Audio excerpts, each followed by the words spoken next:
अस्सलाम वालेकुम, मैं हूँ जवेरी एहसान और आप देख रहे हैं आवाज़। इसराइल ने लुबनान के जनूबी इलाके में एक कार को फ़िज़ाई हमले में तबाह कर दिया, जबकि हिज़्बुल्लाह की एक इमारत को भी निशाना बनाया गया। आलमी खबर-रसां इदारे के मुताबिक इसराइली फ़ौज ने जिस कार को निशाना बनाया वो अक़वाम मुत्तहिदा से मुंसलिक इदारे यूनिफिल 1 की है, जो लुबनान में सफाई सुथराई के निज़ाम से वाबस्ता है। गाड़ी में 2 अफराद मौजूद थे और दोनों ही हमले में हलाक हो गए, ताहम उनकी शनाख्त ज़ाहिर नहीं की गई। इसराइली फ़ौज ने रात गए जनूबी लुबनान के कस्बों यारोन, एता अल-शब, हुनैन, ताहिर, हरफा, बलीदा में हिज़्बुल्लाह के ठिकानों को निशाना बनाया, जबकि हिज़्बुल्लाह ने भी इसराइली तंसीबात पर 5 रॉकेट दागे। वज़ीर ख़ज़ाना सेनेटर मोहम्मद औरंगज़ेब ने कहा है कि सोसाइटी के हर शोबे को टैक्स अदा करना होगा, क्योंकि इसके बगैर मुल्क तरक्की नहीं कर सकता। ताजरों पर आयद टैक्स ख़त्म करने का मतलब ये है कि तनख्वाहदार तबके पर मज़ीद टैक्स बढ़ाया जाए। एक्सप्रेस न्यूज़ के मुताबिक वज़ीर ख़ज़ाना मोहम्मद औरंगज़ेब ने इस्लामाबाद में गुफ्तगू करते हुए बताया कि IMF को टारगेटेड सब्सिडी पर कोई एतराज़ नहीं है। बेनज़ीर इनकम सपोर्ट प्रोग्राम के ज़रिए मुस्तहिक तबके को सब्सिडी दी जा सकती है। टारगेटेड सब्सिडी के हवाले से रवां हफ्ते वज़राए आला से बातचीत होगी। उन्होंने कहा कि मुल्क भर में यकसा पॉलिसी नाफिज होगी। वफाकी सेक्रेटरी ख़जाना भी सूबाई सेक्रेटरी से बातचीत करेंगे। इसी महीने सूबों से मिलकर कौमी फाइनेंशियल पैक्ट तैयार किया जाएगा, जबकि बैरूनी फाइनेंसिंग का 2 अरब का गैप है। इसे पूरा करने के लिए एडवांस सतह पर बातचीत जारी है। वज़ीर-ए-आज़म शहबाज शरीफ ने कहा है कि महंगाई का बोझ आहिस्ता आहिस्ता कम होता जा रहा है। अगस्त में महंगाई की शरह सिंगल डिजिट में आ गई। गुज़िश्ता साल अगस्त में महंगाई की शरह 27% के करीब थी। वफाकी काबीना के इजलास से इजहार ख्याल करते हुए वज़ीर-ए-आज़म ने कहा कि हमें महसूलात की मद में बदउनवानी का खात्मा करना है, स्मगलिंग समेत दीगर चीज़ों का खात्मा करना है, राइट साइजिंग और डाउन साइजिंग को यकीनी बनाने के साथ गर्दिशी कर्जे भी कम करने होंगे। उनका कहना था कि अखराजात कम करने की पॉलिसी पर अमल करना है। रोज़गार के मौसर मौके पैदा करना हमारी तरजीह है। शहबाज शरीफ ने कहा कि तरक्की का सफ़र कठिन ज़रूर है मगर नामुमकिन नहीं। हम अपने अहदाफ पर तवज्जो मरकूज़ रखें तो मंजिल तक पहुँचेंगे। बातों और समरी से ज़्यादा अमल किया जाए।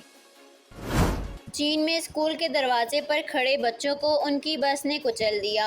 ये अफसोसनाक वाक़या चीन के सूबे शेंडोंग के शहर ताइयान में सुबह 7 बजे उस वक्त पेश आया जब बच्चे कतार बनाकर मरकजी दरवाजे से स्कूल में दाखिल हो रहे थे। इस दौरान एक तेज रफ्तार स्कूल बस ने दर्जन के करीब बच्चों को कुचल दिया। बच्चों को अस्पताल मुंतकिल कर दिया गया, जहाँ 11 हलाकतों की तस्दीक कर दी गई, जबकि जख्मियों की तादाद के हवाले से मुतज़ाद इत्तलात हैं। सोशल मीडिया पर वायरल होने वाली तस्वीर में देखा जा सकता है कि एक बस के करीब सड़क पर खून में लथड़े हुए यूनिफॉर्म में मलबूस बच्चों की कुचली हुई लाशें बिखरी पड़ी हैं और वालिदैन उनके नज़दीक बैठे रो रहे हैं। यौम दिफा पाकिस्तान के मौके पर बहरी दिफाई सलाहियतों में शानदार इजाफा हो रहा है। पाक बहरिया के बेड़े में 2 नई जंगी बहरी जहाज़ों की बाकायदा शमूलियत 6 सितंबर यौम दिफा पाकिस्तान पर होगी। ISPR के मुताबिक यौम दिफा के मौके पर पाक बहरिया के बेड़े में 2 बहरी जंगी जहाज़ों PNS बाबर और PNS हुनैन की बैक वक्त शमूलियत होगी। तुर्की में तैयार किया जाने वाला पहला मलजम बाबर क्लास जहाज़ PNS बाबर बाज़ाब्ता तौर पर पाक बहरिया का हिस्सा बनेगा, जबकि रोमानिया में तैयार किया जाने वाला तीसरा ऑफशोर पेट्रोल वेसल PNS हुनैन भी पाक बहरिया में शामिल होगा। PNS बाबर की तामीर का आगाज़ 4 जून 2020 को हुआ था, जबकि कमीशनिंग 23 सितंबर 2023 को हुई। वर्टिकल लॉन्चिंग सिस्टम से लैस बाबर क्लास के 4 जहाज़ पाक बहरिया में शामिल किए जा रहे हैं। आर्मी चीफ की ज़ेर सदारत कोर कमांडर्स कॉन्फ्रेंस में फ़ौम ने इस अज़म का इजहार किया है कि फ़ौज एक मुनज़्ज़म इदारा है जिसके हर शख्स की वफ़ादारी मुल्क और अफ़वाज पाकिस्तान के साथ है और किसी को भी एहतिसाब से इस्तिस्ना हासिल नहीं है। पाक फ़ौज के शोबा ताल्लुकात आमा ISPR की जानिब से जारी एलामिया के मुताबिक army chief general Syed Asim Munir की ज़ेर सदारत कोर कमांडर्स कॉन्फ्रेंस हुई, जिसमें शुरका कॉन्फ्रेंस की शहदा के ईसाल सवाब के लिए फातिहा ख्वानी की। फ़ौम ने पाकिस्तान के अमन व इस्तेहकाम के लिए शहदा, अफवाज पाकिस्तान, दीगर कानून नाफिज करने वाले इदारों और पाकिस्तानी शहरियों की बलूचिस्तान और खैबर पख्तूनख्वा में लाजवाल कुर्बानियों को ज़बरदस्त खराज अकीदत पेश किया, جبکہ خطے کی صورتحال، قومی سلامتی کو درپیش چیلنجز اور بڑھتے ہوئے خطرات کے جواب میں آپریشنل حکمت عملی کے بارے میں بریفنگ دی گئی۔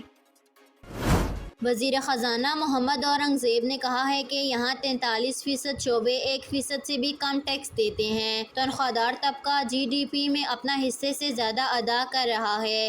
یہ ملک کب تک کیسے چلتا رہے گا؟ اسلام آباد میں پریس کانفرنس کرتے ہوئے انہوں نے کہا کہ ملکی زر مبادلہ کے ذخائر میں اضافہ ہو رہا ہے، مہنگائی میں کمی آئی ہے اور مہنگائی کی سطح 9.6% کی سطح پر آ گئی ہے۔ ہماری کرنسی مستحکم ہو رہی ہے، پالیسی ریٹ میں بھی بتدریج کمی آ رہی ہے، ہماری معیشت درست سمت میں آ چکی ہے۔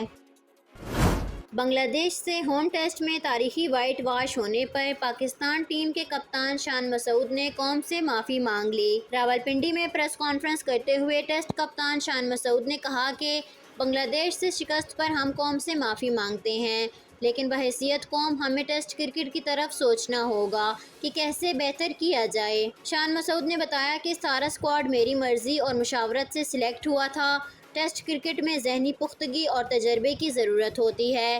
10 ماہ بعد سب بولرز نے ریڈ بال کرکٹ کھیلی ہے۔ انہوں نے کہا کہ مخالف ٹیم کی اپنی خاصیت ہے جو دونوں ٹیسٹ میچز میں نظر آئی۔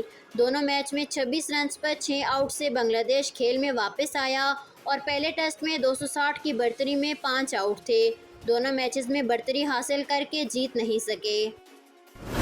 امریکی صدر جو بائیڈن صدارتی الیکشن میں اپنی جماعت کی امیدوار کملا ہیرس کی انتخابی مہم میں متحرک ہو گئے اور ریلیوں سے خطاب میں حریف امیدوار ڈونلڈ ٹرمپ کو کڑی تنقید کا نشانہ بنایا۔ امریکی خبر رساں ادارے کے مطابق صدر جو بائیڈن نے لیبر ڈے پر ریلی سے خطاب میں ووٹرز کو مخاطب کر کے کہا کہ اپنی ووٹ کو طاقت سے ڈونلڈ ٹرمپ کو مسلسل دوسری بار شکست سے دوچار کر دیں۔ امریکی صدر نے اپنی پارٹی کی صدارتی امیدوار کملا ہیرس کی تعریف کرتے ہوئے کہا کہ ان کی بطور امیدوار نامزدگی میرا بہترین فیصلہ تھا، مجھے مکمل بھروسہ ہے وہ ٹرمپ کو شکست دے کر تاریخ رقم کریں گی۔ امریکی صدر نے کہا کہ مجھے یقین ہے کہ ہم سب مل کر ریپبلکن صدارتی امیدوار ڈونلڈ ٹرمپ کو شکست دیں گے اور امریکہ کو مزید عظیم تر بنائیں گے۔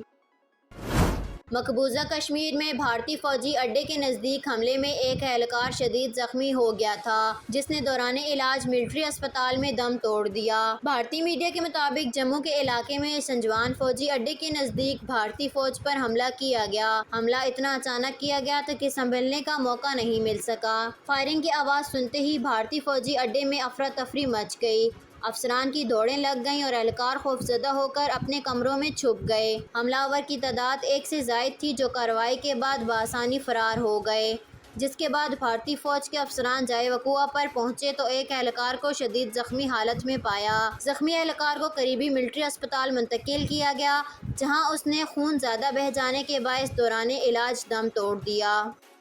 آواز نیوز سے فی الوقت کے لیے اتنا ہی۔ مزید خبروں اور اپڈیٹس کے لیے دیکھتے رہیں آواز۔